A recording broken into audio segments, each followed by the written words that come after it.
নমস্কার আপনাদের আতশ কাজের এই পডকাস্ট অনুষ্ঠানে আজকে আমরা এমন একটা বিষয়ের উপরে হাত রেখেছি যেটা আমাদের ভবিষ্যতের মূল ভিত্তি, বাংলার শিক্ষা ব্যবস্থা। বাংলার শিক্ষা ব্যবস্থার জটিলতা, সমস্যা, সম্ভাবনা আর সমাধান সব বিষয়ে আলোচনা করব এবং সেই আলোচনার জন্য আমাদের সাথে উপস্থিত আছেন বিশিষ্ট শিক্ষাবিদ, সাহিত্যিক, কবি তপন পাত্র মহাশয়। স্যার, আতশ কাজের অনুষ্ঠানে আপনাকে স্বাগত জানাই। প্রথমেই বলুন, কেমন আছেন? ভালো আছি। ভালো আছেন। তাহলে শুরু করা যাক আজকে বাংলা শিক্ষা ব্যবস্থার এই আলো আঁধারি গল্প নিয়ে। স্যার, প্রথম প্রশ্ন আপনাকে করব, বর্তমানের বাংলার যে শিক্ষা ব্যবস্থা এটা কি সময়ের সাথে তাল মেলাতে পারছে? কোনো মতেই না। তবে বর্তমান বললে তো শুধু বর্তমানকে বোঝায় না, কেননা বর্তমানের সঙ্গে অতীতের একটা সম্পর্ক থাকে। আমরা আমাদের জন্মের পর যখন থেকে অল্প স্বল্প আমরা দেশ, কাল, সমাজকে বুঝতে শিখি, সেই সময়টা ছিল বামফ্রন্টের আমল। তার আগে স্বাধীন ভারতবর্ষের পরবর্তী সময় এবং আমাদের চিন্তা চেতনার উন্মেষ ঘটার আগে মুহূর্ত পর্যন্ত এটা আমাদের রাজ্যে তখন কংগ্রেস শাসন। সে সময় শিক্ষা ঠিক কেমন ছিল এ নিয়ে আমাদের কোনো অভিজ্ঞতা নেই, কিন্তু বামফ্রন্টের আমলে আমরা দেখেছি যে মোটামুটিভাবে শিক্ষাটাকে একটা ধরে রাখার চেষ্টা ছিল, কিন্তু শিক্ষার আধুনিকীকরণ এবং শিক্ষার ক্ষেত্রে যে সমস্ত মনীষীদের একটা বিরাট অবদান রয়েছে, তারা পথপ্রদর্শক, যেমন রবীন্দ্রনাথ, সেইগুলোকে অস্বীকার করার প্রবণতা। এবং যখন এদেশে এ রাজ্যে কম্পিউটার এলো, তার ফলে যে শিক্ষার একটা বিপ্লব তো ঘটলই, কিছু ভালো কিছু মন্দ, কিন্তু এটাকে যে দীর্ঘদিনের জন্য থামিয়ে দেওয়া এবং তারই পাশাপাশি আরেকটা বিষয়, সেটা হলো পাশ ফেল প্রথাকে তুলে দেওয়া, প্রাথমিকে ইংরেজিকে বিসর্জন দেওয়া। আর তার সাথে আমি একটা কথা অবশ্যই বলবো যে শিক্ষার যে একটা মানসিকতা সকলের মধ্যে গুঁজে দেওয়ার চেষ্টা হলো সকলের জন্য শিক্ষা এবং তার জন্য অবৈতনিক শিক্ষা ব্যবস্থা, এই সবগুলোই কিন্তু বাংলার শিক্ষাকে একেবারে খালে নিমজ্জিত করার প্রয়াস বলেই আমার মনে হয়েছে। আপাত দৃষ্টিতে অনেকে বলতে পারেন যে বিনে পয়সাতেই শিক্ষা, তার মানে সেটা খুব ভালো হলো, পাশ ফেল রইল না, ভালো হলো না, হয় না। এগুলো সুদূর প্রসারী একটা মন্দ প্রভাব রয়েছে। তারপরে এখন আমরা যখন দেখছি, তখন সেই পুরানো সমস্যাগুলো তো রইলই, তার সাথে একটা অদ্ভুত এই সরকারের প্রবণতা যে পড়াশোনা হোক আর নাই হোক, পরীক্ষাটা ঠিক সময়ে নিতে হবে, রেজাল্টটা দিয়ে দিতে হবে, এবং বাংলার বাইরে সর্বভারতীয় যে সমস্ত বোর্ডগুলো রয়েছে সেখানে যে হারে মার্ক দেওয়া হয় সেই হারে মার্ক দিতে হবে। এই যে মার্কটা দিয়ে দাও কিন্তু পড়াশোনাটা যেন না হয়, এই প্রবণতা বাংলার শিক্ষাকে শেষ করে দিয়েছে। এবং এই বর্তমান বলতে আমি যদি একটা কথা বলি, যে করোনাকালীন যে সময়, সেই করোনাকালের পরবর্তী সময়ে শিক্ষার হালচাল আবার একেবারে ক্ষতিকর জায়গায় পৌঁছে গেল। যে স্বপ্ন ফাঁকিবাজ ছাত্ররা চিরকাল দেখে এসেছে, না দেখে লিখবো, না দেখে লিখবো না, দেখে দেখে লিখবো, চুরি করে লিখবো, এটার জন্য একটা সরকারি স্বীকৃতি এসে গেল। এবং করোনার পরবর্তী সময়ে এই দেখে লেখার ব্যাপারটাই একেবারে সকলের কাছে প্রিয় হয়ে উঠল। তাছাড়া শিক্ষার শেষে কিছু নেই, এরকম একটা কিশোর কিশোরী যুবক যুবতীদের মধ্যে চলে এলো। সব মিলিয়ে বাংলার শিক্ষা এখন রসাতলে। আচ্ছা, এখন একটা জিনিস উঠেছে করোনা কালের পর থেকে, যে অনলাইন এডুকেশন আর অফলাইন এডুকেশন। অনলাইন এডুকেশন ছাত্রছাত্রীদের পক্ষে কতটা সুবিধা এনে দিতে পারছে? অনলাইন এডুকেশন এবং অফলাইন বলে, অফলাইন শব্দটা আমি ব্যক্তিগতভাবে তীব্র বিরোধিতা করি। হয়তো অনলাইনটাকে বোঝানোর জন্য অফলাইন শব্দটার ব্যবহার হয়েছে। এডুকেশন কি কখনো অফলাইন হয়? লাইন তো সংযোগ, তাহলে ছাত্র এবং শিক্ষকের সংযোগ তো সব কিছুতেই আছে। অনলাইন একটা মাধ্যম, সেই মাধ্যম বহির্ভূতটা কি অনলাইন নয়? আমরা প্রকৃতির থেকে শিখছি, সেটাও তো অনলাইন। শিক্ষক মশাই বলছেন সেটাও তো অনলাইন, আবার বাড়িতে গুরুজনদের কাছে যা শিখছি সবই তো অনলাইন। অফলাইন হয় কি করে? অফলাইন হয় তো সব বন্ধ হয়ে গেছে, বন্ধ হলে আবার শিক্ষা হবে কি করে? আসলে অফলাইন বলতে যেটা বুঝাতে চাইছেন কেউ কেউ, যেটা হচ্ছে যে এই যে মানে ফোনের মধ্য দিয়ে পড়াশোনা, কম্পিউটারকে কাজে লাগিয়ে পড়াশোনা, এটাকে অনলাইন বলা হচ্ছে। এবং এটা নিয়ে আমিও নেতাজি সুভাষ ওপেন ইউনিভার্সিটিতে গত বছর ওদের উদ্যোগে একটা 3 দিনের ট্রেনিং হয়েছিল। এই অনলাইন এবং তথাকথিত অফলাইন এই দুটোর সংমিশ্রণে যে শিক্ষা, সেই শিক্ষার মানে অনেক কথা, কিন্তু আমি শেষ ডিরেক্টরের সাথে আমার একটা তর্ক হয়, সেই কথাটা বললেই স্পষ্ট বোঝা যাবে। কেউ বললাম যে আপনারা অনলাইন শিক্ষার কথা বলছেন, আজকের এই অনলাইন এবং তথাকথিত অফলাইনটাকে গুরুত্ব কম দিচ্ছেন, কিন্তু এতে তো বাংলার শিক্ষা কোনো মতে সম্ভব নয়। সম্ভব নয় কেন? আমরা অনলাইনে ক্লাস করার সময় দেখেছি এই করোনার কালে যে ছেলেমেয়েরা কেউ থাকতো না, 100 জনের 3 জন 4 জনও থাকতো না, 1 ঘন্টার ক্লাসে 2-3 মিনিট কেউ থাকতো। আর পরবর্তী সময়ে তাদের সাথে সরাসরি কথা বলে দেখেছি, তারা বলেছে স্যার আমাদের তো কানেকশনই হয় না ঠিকঠাক, আমরা 3 কিলোমিটার দূরে গিয়ে কোনো হরিবোল মন্দিরে আটচালায় বসে ক্লাস করেছি। খুব উৎসাহী যারা, আর বাকিরা করে না। তাহলে যেটা সহজলভ্য না, বাড়িতে পৌঁছে দেবো শিক্ষা, সহজলভ্য জিনিসের কোনো মূল্য থাকে না। এই যে অতি সরলীকরণ করার একটা চেষ্টা চলছে। যদি একটা ইংরেজি মূল্যবান প্রবন্ধ আছে, সেখানে একটা ইংরেজি কথা ছিল যার মানেটা হচ্ছে এই চুনি পান্না যদি নুড়ি পাথরের মতো পথে পড়ে থাকতো, তাহলে আমরা মানে মেরুদণ্ড বাঁকিয়ে সেটা তোলার জন্য যে পরিশ্রম করার কথা সেটাও আমরা করতাম না। সহজলভ্য হলে কোনো কিছুর মূল্য থাকে না।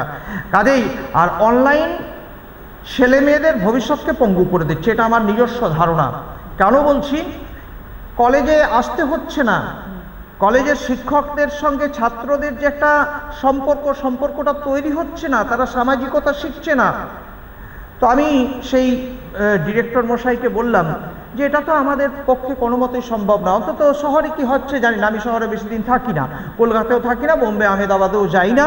তো কলকাতা, আমাদের যে কলকাতা, দুর্গাপুর, আসানসোল, বর্ধমান, যেগুলো বাংলার কথা যদি বলি, সেখানে হয়তো অনলাইনে ক্লাস হচ্ছে, কলেজে স্কুলে হচ্ছে, ভালো কি হচ্ছে জানি না, কিন্তু আমাদের গ্রামাঞ্চলে কিচ্ছু লাভ হয়নি। তো আমি বললাম তাহলে আমাদের গ্রামের কি হবে? তখন উনি বলছেন আমি আনঅফিসিয়ালি একটা কথা বলছি, ওই ক্যাম্প শেষ হবার পরবর্তী সময়ে আপনি যে প্রশ্নটা তুলেছিলেন এটা যথার্থ, যারা এটাতে অংশগ্রহণ করবে না তাদের পড়াশোনা হবে না। তার মানে সরকারিভাবেও একটা চেষ্টা চলছে যে দুটো, একটা এলিট গোষ্ঠী তৈরি করার প্রবণতা, আরেকটা হচ্ছে ভিখারি, আর ভিখারিদের কাছ থেকে পরবর্তীকালে ভিক্ষাটা সরিয়ে নেব। তাহলে কি করে থাকে? যখন যোগ্যতাকে বন্ধ করছে ভিক্ষাবৃত্তি, ভিক্ষাবৃত্তির ভিক্ষান্নটা যদি সরিয়ে নিতে পারা যায় তাহলে সে দাস হবে, মানে কৃতদাস। অর্থাৎ সাধারণ গরিব শ্রেণীর যে ছেলেমেয়েরা আজ জন্মাচ্ছে তাদেরকে দাসত্বের দিকে ধীরে ধীরে নিয়ে যাচ্ছে যে সমস্ত শিক্ষার ব্যবস্থাগুলি, তার মধ্যে অন্যতম এই অনলাইন শিক্ষা ব্যবস্থা বলে, এটা আমার ব্যক্তিগত ধারণা। আচ্ছা, নিয়োগ নিয়ে যেভাবে দুর্নীতির অভিযোগ উঠছে, তাতে আগামী দিনে পড়ুয়াদের ভবিষ্যৎ কী হবে? অনেক স্কুল তো এখন শিক্ষক শূন্য হয়ে যাচ্ছে। আগামী দিনের দরকার নেই, মানে আগামী তো ফিউচার, বর্তমান বা অতীতেই ছেলে মেয়েদের মধ্যে বদ্ধমূল ধারণা হয়ে গেছে যে পড়াশোনা মানে তথাকথিত পড়াশোনা, আমাদের যেটা রেগুলার এডুকেশন আছে, আমরা হায়ার এডুকেশনের লক্ষ্যে যে পড়াশোনার কথা বলি, অনার্স, মাস্টার ডিগ্রি, রিসার্চ, সেই পড়াশোনার প্রতি অনীহা আজকের প্রজন্মের তৈরি হয়ে গেছে। এখন সকলেই চাইছে জব ওরিয়েন্টেড একটা কোর্স। একটা ইঞ্জিনিয়ারের চাইতে যে ওই ভোলপিনের কাজ করে, সাইকেল বাইসাইকেলের, যে মোটর সাইকেল সারাসারি করে, তার ভবিষ্যৎ অনেক বেশি উজ্জ্বল। কেননা আমাদের বিদ্যাটাও তো পুঁথিগত হয়ে গেছে, বই পড়া বিদ্যা, তারা না ঘরকা না ঘাটকা হয়ে যাচ্ছে। সেখানে যে পড়াশোনা করছে পরবর্তীকালে বাপের জমিটাও চাষ করতে পারছে না। আর যতই চপ ভাবরা শিল্পের কথা বলা হোক, স্কুল কলেজ ফরক ছেলেটি কিন্তু ওই চপ ভাবরা শিল্পেও যোগ দিতে পারছে না। সেই কারণে খুব সচেতন ছেলে মেয়ে যারা, তারা কিন্তু এই রেগুলার এডুকেশনে আসছে না, রেগুলার এডুকেশন থেকে সরে যাচ্ছে, জবের নার্সিংয়ের কোর্স করতে যাচ্ছে। তার আগে ডিএড বিএডের একটা প্রবণতা ছিল, এখন দেখেছে ওটাও তো পুরোপুরি একেবারে শূন্য। আর তার সঙ্গে এই এত হতাশা, এই হতাশাতে জল ঢেলে দিল আবার এই প্রায় 26,000 চাকরি যে চলে গেল। এটা নিয়ে দুটো শব্দ খুব ঘোরাফেরা করছে, যোগ্য অযোগ্য, বিরাট বড় শব্দ। কে যোগ্য আর কে অযোগ্য, কিবা যোগ্যতার মাপকাঠি কে বলে দেবে? আমার তো মনে হয় যারা পরীক্ষায় বসেছিল যে 23 লক্ষর মতো বোধ হয় না কত 22 লক্ষ, তারা প্রত্যেকেই যোগ্য। আরে যোগ্য না হলে সে গেল কি করে সেখানে? এরপরে এডুকেশন মানে শিক্ষা দানের জন্য তাদেরকে নিয়োগ করা হচ্ছে, এই নিয়োগের ক্ষেত্রে তারা অযোগ্য হতে পারে। কেন? কেননা তারা তো পড়াবেন, একজন স্কুলের টিচার, তারা তো পড়াবেন। তাহলে পড়ানোর পরীক্ষাটা হচ্ছে কোথায়? সেখানে আসছে ছুরির আবিষ্কর্তাকে, বাটালি প্রথম কে ধরেছিল, খুর কবে কে দেখেছে, এগুলো কি প্রশ্ন? বেশিরভাগ তো এই mental eligibility test, mental eligibility test সব সাবজেক্টের সব। যেভাবে রেলওয়ে রিক্রুটমেন্টের পরীক্ষা হচ্ছে, যেভাবে বিডিও নিয়োগের পরীক্ষা হচ্ছে, সেভাবে স্কুল টিচার নিয়োগের পরীক্ষা। এটা কি সিস্টেম? যোগ্য অযোগ্য আমি অন্তত মানি না। আমি বলবো যারা পরীক্ষায় বসেছিল তারা প্রত্যেকেই যোগ্য। আর যোগ্য অযোগ্য ব্যাপারটা গুলিয়ে ফেলে দেওয়ার ফলে অবশ্যই যারা চাকরি কিছুদিন করেছে তারা অধিকতর যোগ্য। কেননা আমাদের যোগ্যতার সঙ্গে কি মাধ্যমিক এত মার্ক পেতে হবে, উচ্চ মাধ্যমিকে এত পেতে হবে, অনার্সে এত হতে হবে, মাস্টার ডিগ্রিতে এত হবে, বিএড ইত্যাদি কিছু থাকলে এত হতে হবে, এগুলো সমস্ত। আর কিন্তু এতদূর পর্যন্ত একটা আর কি দর্শন যোগ্যতা, মানে যেটা দেখতে পাচ্ছি সেই রকম যোগ্যতা। এছাড়া তো কিছু অদর্শন যোগ্যতা আছে, সেটা হচ্ছে যেমন যোগাযোগ এবং টাকা। তাহলে এই যোগাযোগ এবং টাকা কে দিয়েছে আর কে দেয়নি? দিয়েছে বলে প্রমাণিত তারা অযোগ্য দলে পড়ে যাচ্ছে, আর দিয়েছে এটাকে প্রমাণ করতে পারছে না, তারাও তো যোগ্য হয়ে গেছে। অতএব যোগ্য অযোগ্য এই ব্যাপারটাতে আমি আদৌ এই ব্যাপারটাতে এই কথাবার্তাগুলোর সাথে আমি কিন্তু সহমত পোষণ করতে পারছি না। আমার মতে আমি আরো পুনর্বার বলছি, পরীক্ষায় বসেছিল তারা সবাই যোগ্য, যোগ্যরাও যোগ্য, অযোগ্যরাও যোগ্য, তথাকথিত অযোগ্যরাও যোগ্য। কেন না? শিক্ষক নিয়োগের ক্ষেত্রে যে জাতীয় পরীক্ষা দরকার, বিদেশে যেটা হয় নির্বাচিত মানে প্রাথমিকভাবে নির্বাচিত শিক্ষকরা পড়াবেন, 1 মাস 1.5 মাস 2 মাস পড়াবেন, আর ছাত্ররা ঠিক করবে কে হবে আমাদের শিক্ষক। সেই নিয়োগ পদ্ধতি কোথায়? সবই তো যোগাযোগের মধ্য দিয়ে হচ্ছে। তবে হ্যাঁ, অবশ্যই কোচি মন্ত সেটা বুঝবে না, জানে দাদা দিদিরা পড়াশোনা করেছিল, চাকরি পেয়েছিল, যোগ্যতার সাথে পেয়েছিল, চাকরি তাদের চলে গেল। অতএব এটা এই ফ্রাস্ট্রেশনটা ওই নির্দিষ্ট কয়েকজনের নয়, তথাকথিত যোগ্য বা প্রকৃতপক্ষেই যোগ্য তাদের হতাশা নয়, এটা বাংলার সমাজের আজকের কিশোর কিশোরী, আজকের যুবক যুবতীদের হতাশার কারণ। আর আমি তো এটাকে চাকরি যে চলে গেল এটা মনে করি না। আমার মনে হয় এটা আসলে হচ্ছে মানে ওই সরকার যারা দুর্বৃত্ত তাদের কাছে কে শিক্ষক, কে অধ্যাপক, কে ডাক্তার, সবাই শ্রমিক, সবাই মজুর। এটা হচ্ছে মজুর ছাঁটাই, এটা শ্রমিক ছাঁটাইয়ের একটা প্রক্রিয়া। স্কুলগুলোকে শেষ করে দাও যেভাবে আমরা লাইব্রেরি শেষ করতে পেরেছি, পত্রপত্রিকাগুলোকে যেভাবে আমরা শেষ করে দিতে পেরেছি গ্রামাঞ্চলের, কারণ সেখান থেকে সত্য কথা উঠে এসেছে। তারপরও মানে যখন দেখলো যে বিভিন্ন জেলাতে এক একটা পত্রপত্রিকা সত্য কথা বলছে, তখন কলকাতা থেকে প্রচারিত প্রথম শ্রেণীর দৈনিক তাদের জেলায় জেলায় একটা করে শাখা বেরিয়ে গেল, সেই একেবারে খানিকটা জায়গায় দেখলো কি জন্যে, যারা সত্য ভাষণের পক্ষে সেই পত্রিকাগুলোকে শেষ করে দাও। তেমনি করেই এই যেখানেই গণচেতনা, লাইব্রেরি তুলে দাও, মফস্বল সংবাদপত্র তুলে দাও, ঠিক তেমনিভাবেই মফস্বলের ছেলেমেয়েরা যে স্কুল কলেজে পড়ছে সেইগুলোকে যাতে উঠে যায় তার ব্যবস্থা করো। শিক্ষক থাকবে না, তারা আসবে না, তাহলে কি? চুক্তি তো হয়ে গেছে, সে দিদিই হোক আর মোদিই হোক, চতুর্দিকে চুক্তি হয়ে গেছে, দিদি মোদি কেউ বাদ যায়নি। যে প্রাইভেটাইজেশন তো প্রাইভেটে পড়তে কে যাবে? মিনিমাম লক্ষ টাকা যার রোজগার আছে প্রতি মাসের শেষে, আর আমাদের ছেলেমেয়েরা কোথায় পড়াশোনা করবে? যারা বর্ধমান যায় পুব খাটতে, 12 মাসের 9 মাস 10 মাস তারা থাকে না। সুতরাং এই যে ছাঁটাই প্রক্রিয়া, এই ছাঁটাই প্রক্রিয়ার মধ্যে দিয়ে হতাশা এলো। যোগ্যদের চাকরি গেল আমি বলছি না, 23 লক্ষ 22 লক্ষ যতজন, আমার ঠিক সংখ্যা মনে নেই, তারা প্রত্যেকেই যোগ্য ছিল। কেননা আজকে যারা পড়াশোনা করছে তারা কি এই নির্দিষ্ট যোগ্য যে কজন বলছে তাদের দেখে পড়াশোনা করবে? তারা তো পূর্ববর্তী সকলকে দেখে পড়াশোনা করবে।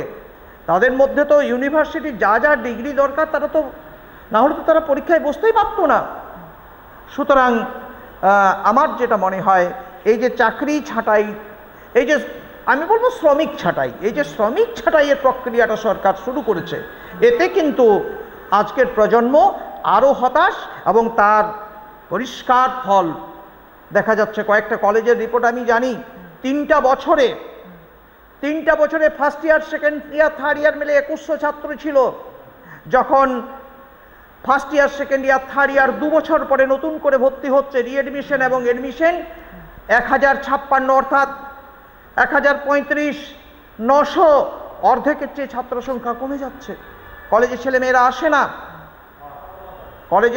আসে না, পরীক্ষা পার হয়ে গেছে, মূল পরীক্ষাটা হয়ে গেছে, তারপরে সে বলছে স্যার আমাদের পরীক্ষাটা হয়ে গেছে, পরীক্ষায় বসতে দিলে ভালো হতো। এ কি ব্যাপার, কোথায় পৌঁছেছি আমরা? তার মানে কি পড়াশোনায় তার গুরুত্ব নেই, জানে না সে। কোশ্চেন দেখিয়ে বলছি যে এ দেখো এই আজকে এই পরীক্ষাটা আছে, এটা কি তোমাদের আছে? বলছে কি জানি আছে কিনা জানি না, তো মনে হয় আছে। তার মানে সব শেষ হয়ে গেছে। অতএব একদিকে ছাঁটাই, অপর দিক থেকে কম শিক্ষক, অপর দিক থেকে পাস ফেলের গুরুত্ব কমে যাওয়া, এই সব কিছু মিলে, একটা কারণে তো আর কিছু না, সব কিছু মিলে আজকের প্রজন্ম হতাশ। হ্যাঁ, অবশ্যই একটা এলিট শ্রেণী তৈরি হচ্ছে যারা প্রাইভেট স্কুল কলেজে পড়ছে তাদের, কিন্তু ইন জেনারেল সকলের জন্য যে শিক্ষা, আমি জানি সকলের জন্য শিক্ষা সম্ভব নয়, অন্তত বেশিরভাগের জন্য যে শিক্ষা, তার বড় প্রতিকূল অবস্থা। তাহলে রাজনীতির কারবারিরা দেশ শাসন করতে না শোষণ করতে, কোনটাতে বেশি? সম্পূর্ণরূপে শোষণ, কিন্তু শোষণের হাতিয়ার হলো শাসন। শাসন করার ক্ষমতাটা যদি অর্জন করতে না পারে তাহলে তো আর শোষণ করা যাবে না। আর আমার তো মনে হয় সরকারের কোনো দোষ নেই, শাসক শ্রেণীর কোনো দোষ নেই, দোষ হচ্ছে জনগণের, দোষ হচ্ছে পরিবারে। আমি জানি একটা ম্যাথমেটিক্সে এমএসসি করে পিএইচডি করা ছেলেটি তার মাকে বলছে, মা মাসে 500 টাকা বা 1000 টাকা নিও না, তোমরা যতদিন 500 টাকা বা 1000 টাকা নিবে ততদিন আমাদের মান্থলি 2,60,000 টাকা রোজগার করাটা বন্ধ হয়ে যাবে। মা বলছে হ্যাঁ, পুরুলিয়ার ভাষায়, তোর বাপ খৈনি খাইতে 2 টাকা দেই নাই কোনোদিন, 1000 টাকা পাচ্ছিনো। তাহলে দোষটা সরকারের নয়, প্রশাসনের নয়, গণচেতনার অভাব। যে গণচেতনার অভাব নষ্ট করে দিতে সিপিএম সরকার সফল হয়েছে 34 বছর ধরে। আর তারা যে বীজটা বুনে গেছে তার ফসলটা এখন তুলে নিচ্ছে আজকের সরকার। সুতরাং অবশ্যই শোষণ, কিন্তু শোষণ তো আমরা করতে পারবো না, শোষণের জন্য একটা হাতিয়ার দরকার হয়, সেই হাতিয়ারটার নাম শাসন। অতএব তারা শাসন যন্ত্র দিয়ে শোষণ করছে। শিক্ষার পর ভবিষ্যৎ কি, এই যে এই চিন্তায় কি স্কুল ছুটের পরিমাণ বাড়ছে বা ছাত্রছাত্রীদের উচ্চশিক্ষায় অনীহা দেখা যাচ্ছে? এই শিক্ষা আসলে মানে বড্ড জটিল শব্দ। মানে আমরা শিক্ষা বলতে ভাবি যে ওই স্কুলে অ আ ক খ থেকে শুরু করে মাকে মাদার বাপকে ফাদার বলতে শেখার থেকে শুরু করে মাস্টার ডিগ্রি পর্যন্ত যাওয়া, রিসার্চ করা, এইটা বোধহয় শিক্ষা। আমার মনে হয় শিক্ষা তো আর এটা নয়। আমি যে ভালো করে কোদাল পাড়তে পারি, আমি ভালো করে গাঁইতি চালাতে পারি, আমি হাল বাইতে পারি ভালো করে, তার চাইতে উন্নত পর্যায়ে আমি ভালো করে ট্রাক্টরটা চালাতে পারি, আমি সাইকেল সারতে শিখেছি, আমি মোটর সাইকেল সারতে শিখেছি, আমি বই বানতে শিখেছি, আমি কম্পিউটার সাধারণভাবে শিখে গেছি মাধ্যমিক 3 বার ফেল করার পরেও। এই যে শিক্ষাগুলো, এই শিক্ষার প্রতি মানুষের ক্রমশ ভালোবাসা বাড়তে বাধ্য, যেটা সে ন্যাচারালি শিখছে। এডুকেশন 3টা ব্যাপার আছে, ইনফর্মাল, ফর্মাল আর নন ফর্মাল। ইনফর্মাল শতপ্রবৃত্ত শিক্ষা, সে থাকতে থাকতেই শিখছে। নন ফর্মাল কোনো নির্দিষ্ট নিয়মের মধ্যে নয়, এখানে ওখানে ট্রেনিং ইত্যাদির মধ্য দিয়ে শিক্ষা। আর যেটা ফর্মাল এডুকেশন, মাধ্যমিক উচ্চ মাধ্যমিক পরে গ্র্যাজুয়েশন পরে মাস্টার ডিগ্রি অ্যান্ড আদার্স যে আরও আপার ডিগ্রিগুলো আছে, এটার প্রতি মানুষের অনীহা কমছে। এগুলো মানুষকে তাড়াতাড়ি দুটি অন্যের দিকে নিয়ে যাচ্ছে না। আমি আবার বলছি, প্রথমে বলছিলাম যে একজন ইঞ্জিনিয়ার ইউনিভার্সিটিতে পড়া ইঞ্জিনিয়ারের ডিগ্রির চাইতে তার হাতে কলমের সাইকেলের পাঞ্চার চাইতে শিখা লোকটি তাড়াতাড়ি অন্যের দিকে যাচ্ছে। কেমিস্ট্রি কে গবেষণা করলো সে তো আলাদা কথা, কিন্তু সত্যি একদিক থেকে যে ওই যে আমাদের বেসনে জলে নুনে ইত্যাদিতে যে রসায়নটা তৈরি হচ্ছে দিয়ে আমরা চপ ছাঁকতে শিখছি, এটার একটা মূল্য আছে।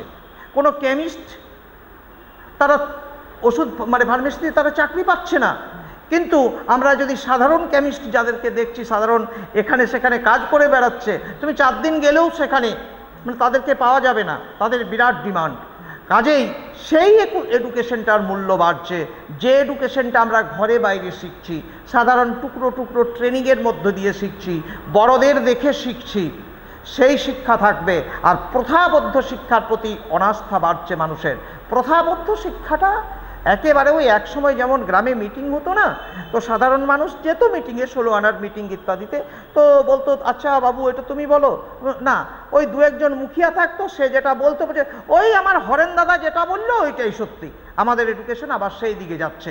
2-4 বড় লোকের বেটা, মন্ত্রীর বেটা, নেতার বেটা, তারা বড় বড় যে ভিআরসে পড়বে আর সেইখানে একটা শিক্ষা হবে, এবং তারা ওই যে আবার শাসনের জায়গায় যাবে, এবং আমাদের মতো পরিবারের ছেলেরা যারা ভিক্ষান্ন যখন বন্ধ হবে, দাসে পরিণত হবে, তখন তাদের দাসত্ব করবে, এই জায়গাতে পৌঁছাবে ক্রমশ।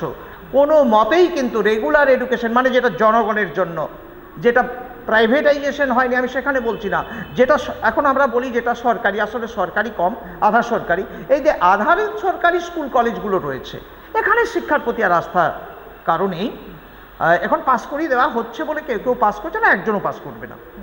আচ্ছা, এখন তাহলে আপনি যেসব ছাত্রছাত্রী মাধ্যমিক দিবে বা উচ্চ মাধ্যমিক দিবে তাদের উদ্দেশ্যে কি বার্তা দেবেন? তাদের আমার মনে হয় প্রথম মা বাবার জানা দরকার, ডে টু ডে লক্ষ্য করে যে আমার ছেলে বা মেয়েটা, অনেক সময় আমরা ভুল করি না, একটা আমাদের খুব ভুল হয়, হ্যাঁ ও কি পড়বে দেখবো, আগে রেজাল্টটা বিরাট, এই রেজাল্ট বেরোলে দেখবো ঘন্টাতে মার্ক পাওয়ার সাথে শিক্ষার খুব একটা সম্পর্ক নেই। ওর হাঁটায় চলায় বুলায় আচরণে কাজকর্ম করার ক্ষেত্রে দেখতে হবে ও কোন দিকে ন্যাক আছে, ঝোঁকটা কোন দিকে। আমার মনে হয় অতি দ্রুত ওই মাধ্যমিক বা উচ্চ মাধ্যমিক পড়ার পরের থেকে গার্জেনের, এবং অবশ্যই যদি সৎ কিছু গৃহশিক্ষক, সৎ কিছু স্কুল শিক্ষক থাকেন, তাদের সাথে পরামর্শক্রমে ঠিক করতে হবে এর হাতে কলমে কোন কাজটা এ করতে সফল হবে, সেই দিকেই তাকে পাঠানো মনে হয় ভালো। আর এক্সেপশনাল পড়াশোনা যারা করছে অবশ্যই তাদের রেগুলার এডুকেশনের দিকে নিয়ে যাওয়া ভালো, যাদের বিশ্বাস আছে যে না আমি একটা জায়গায় পৌঁছাবই। কিন্তু আমাদের ম্যাক্সিমাম তো ওই সকলে যাচ্ছে তাই আমি যাচ্ছি, ওই সিপিএমের স্লোগানের মতন দীর্ঘদিন ধরে ওরা 34 তারা আগে বলে গেল না, ওই ইনকেলাব জিন্দাবাদ, ইনকেলাব জিন্দাবাদ দিতে হবে, করতে হবে। একজনকে মিছিল থেকে হাতটা ধরে টানলে যে হ্যাঁ বাবু ইনকেলাব জিন্দাবাদ, ইনকেলাব জিন্দাবাদ থেকে তো অনেক চেঁচাচ্ছ, তো ইনকেলাব জিন্দাবাদ মানে কি বলছে জানি না, ওই সবাই বলে তাই বলছে। আর দিতে হবে কত, কি দিতে হবে, কি করতে হবে, তো কি বলছি স্লোগান তাও জানি না, আর কি দিতে হবে কি করতে হবে তাও জানি না, সবাই কলেজ যাচ্ছে বলে আমিও যাচ্ছি, কিছু হবে না, তাতে কিচ্ছু হবে না। প্রথমেই অন্তত 8-এর পরে ঠিক করা দরকার জব ওরিয়েন্টেড, এবং প্রথম যেটা দরকার আমাদের ভবিষ্যৎ প্রজন্মের জন্যে সেটা হচ্ছে কাউন্সিলিং। আমরা তো কাউন্সিলিং মানে কি বিকৃত মানে জেনেছি আমরা, কাউন্সিলিং কি দেখছি বাংলাতে, কাউন্সিলিং মানে আমার আর জিওগ্রাফি অনার্স 4টা বাঁচিয়ে আছে, এই 4টা কার কার বেশি নাম্বার ও জিওগ্রাফি পড়বে। আমি দেখলাম না, ওর সাথে কোনো টেস্ট হলো না, ওর সাথে কোনো গল্পই হলো না, ওর জিওগ্রাফিতে ভালোবাসাটা আছে নাকি ইংরেজিতে আছে। এই কাউন্সিলিংয়ের কথা বলছি না। দিনের পর দিন লক্ষ্য করে তার কাজের প্রবণতা দেখে, তার ভালোবাসার প্রবণতা দেখে, প্রবৃত্তি দেখে, ঝোঁক দেখে গার্জেনকে, আবার বলছি গৃহশিক্ষককে এবং দরদি শিক্ষককে, অভিজ্ঞ ব্যক্তিকে ঠিক করতে হবে আজকের প্রজন্মের মধ্যে কে বা কারা কোন দিকে যেতে চাইছে। যদি সেই পথ তাদের না ধরিয়ে দিই তাহলে মুশকিল। তাকে কিন্তু সেটাই করতে হয়। 12-14 বছরে যে ছেলেটা যা করতে চায়, পড়াশোনা করে 35 বছর পরে, কারো 37 বছর পরে, কখনো 42 বছরের পরে, যখন সরকারি চাকরি পাবার বয়সটা পার হয়ে গেল, তখন কিন্তু সে তার ওই প্রথম ভালো লাগা কাজটার দিকেই ঝোঁকে। তাহলে সেটা 42-এ কেন? সেটা আমার মনে হয় সব থেকে যখন এনার্জেটিক আওয়ার লাইফের, মানে ওই 17-18 থেকে 35-36 পর্যন্ত এইসবটা করুক, সে তো অনেকটা দূরে পৌঁছে যেতে পারবে। আর এডুকেশনের দুটো দিক আছে, একটা নৈতিক শিক্ষা, সেটা কিন্তু আমরা সাধারণভাবেই শিখে যেতে পারি, সৎসঙ্গের মধ্য দিয়েই শিখে যেতে পারি। আরেকটা আর্নিং, তো আর্নিংয়ের জন্য ওই ডিগ্রির দরকার নেই। আর্নিংয়ের জন্য 3-4 বার মাধ্যমিকে ফেল করা আমাদেরই বন্ধুরা অর্থনীতির দিক থেকে আমাদের চাইতে